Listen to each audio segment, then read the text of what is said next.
Welcome to Sandipan गुरु। इस YouTube channel में class 9th और 10th स्टैंडर्ड के जो स्टूडेंट एनसीईआरटी सिलेबस से पढ़ रहे हैं उनके लिए सब्जेक्ट मैथ के प्रत्येक चैप्टर को one by one, step by step और हर क्वेश्चन को डिटेल में समझाने का प्रयास सरल और रोचक ढंग से किया गया है ताकि आपका कॉन्सेप्ट क्लियर हो जाए और आप बोर्ड एग्जाम में अच्छे नंबर ला सकें।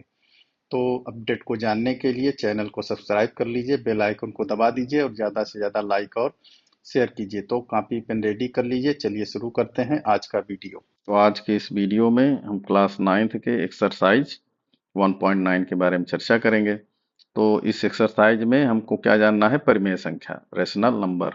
अभी तक हमने कौन कौन सी संख्या जानी? प्राकृत संख्या, फिर पूर्ण संख्या, फिर पूर्णांक संख्या। अब आगे हम क्या जानेंगे? परिमेय संख्या, जिसको अंग्रेजी में कहते हैं रेशनल नंबर। तो परिमेय संख्या, रेशनल नंबर किसे कहते हैं? तो ऐसी संख्या जिसे p बटे क्यू के रूप में लिखा जा सकता है, जहां p और q क्या होते हैं? पूर्णांक होते हैं और सहअभाज्य होते हैं, तथा q जीरो नहीं हो सकता, हर कभी भी जीरो नहीं हो सकता। ऐसी संख्या को परिमेय संख्या कहते हैं। इसे अंग्रेजी के कैपिटल लेटर q से प्रदर्शित करते हैं। तो ध्यान रखने के लिए, यदि परिमेय संख्या किसे कहते हैं तो हमको दो चीजें ध्यान रखनी। एक तो इसे p बटे क्यू के रूप में लिखा जा सकता है, दूसरा सबसे महत्वपूर्ण बात क्या है? q जीरो नहीं हो सकता है। जैसे 1/2 ऋण 3/2, जैसे 7 है तो 7 को हम 7/1 लिख सकते हैं, जीरो को 0/1 से लिख सकते हैं, इसलिए सभी क्या है? परिमेय संख्याएं हैं। तो परिमेय संख्या भी जैसे पूर्णांक संख्या दो तरह की होती है, जैसे परिमेय संख्या भी होती है धनात्मक परिमेय संख्या जो जीरो से बड़ी होगी, जैसे 2/3, 5/8, ये सब जीरो से बड़ी है। ऋणात्मक परिमेय संख्या जो जीरो से छोटी होंगी, जैसे ऋण 3/7, ऋण 9/10। तो इस तरह से ये परिमेय संख्या हो गई। अब परिमेय संख्याओं के गुणों के बारे में जान लेते हैं। तो पहला गुण है बंधता का गुण, क्लोजर प्रॉपर्टी।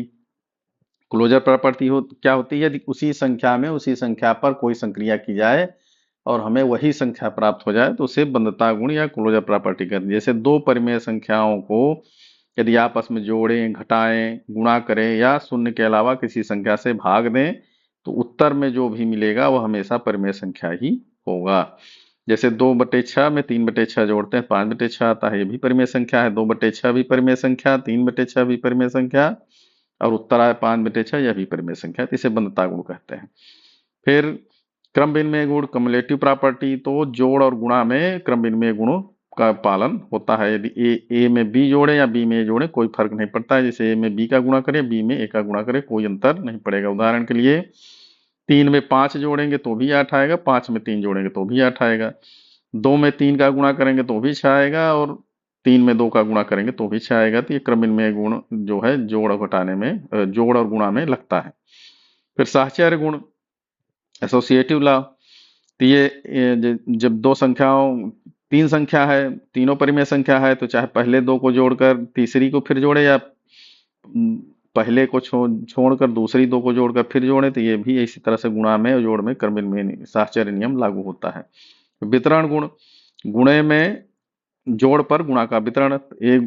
ए गुणे बी धन सी, चाहे बी धन सी को जोड़कर ए का गुणा करें या ए गुणे बी कर लें, फिर धन ए गुणे सी, दोनों का गुणा करके तब जोड़ें तो मान में कोई अंतर नहीं आता है। अब संख्या रेखा पर भी परिमेय संख्या को प्रदर्शित कर सकते हैं। जैसे परिमेय संख्या को संख्या रेखा पर कैसे दिखा सकते हैं? जैसे 1/2 है तो इसको हम जानते हैं जीरो और बीच का कोई भी मध्य बिंदु होगा। तो प्रत्येक परिमेय संख्या को संख्या रेखा पर प्रदर्शित किया जा सकता है। जैसे अभी पिछले वीडियो में हमने चर्चा की पूर्णांक संख्याओं को प्रदर्शित कर सकते हैं, उसी तरह हम परिमेय संख्याओं को प्रदर्शित करते हैं। संख्या रेखा के बीच में जो जीरो और बीच के एक का भाग है उसको दो भागों में बांट लेंगे, तो दूसरा भाग क्या होगा? 1/2। अब परिमेय संख्या का मानक रूप, स्टैंडर्ड फॉर्म। तो स्टैंडर्ड फॉर्म के लिए क्या आवश्यक है कि एक तो हर धनात्मक होना चाहिए, जो हर है वो हमेशा क्या होगा? धनात्मक होगा। अब अंश और हर अभाज्य होने चाहिए, मतलब एक के अलावा उनके बीच में कोई गुणनखंड नहीं होना। जैसे 6/8, यह इन दोनों में ये स्टैंडर्ड फॉर्म नहीं है क्योंकि दो दोनों में कॉमन है, पर यदि इसको 2 से काट दें, 2 तिहाई 6 और 2 चौको 8, 3/4, तो यहाँ पर देख रहे हैं हर धनात्मक है और 3 और 4 में कोई भी एक के अलावा कोई उभयनिष्ठ गुणनखंड नहीं है, इसलिए यह इसका मानक रूप कहलाएगा 6/8 का। अब परिमेय संख्या का दशमलव रूप, दशमलव रूप दो तरह का हो सकता है। या तो भाग देने पर भाग समाप्त हो जाएगा, जैसे 1/2, 1 में 2 का भाग देते हैं तो 0.5 आता है, भाग यहीं समाप्त हो गया।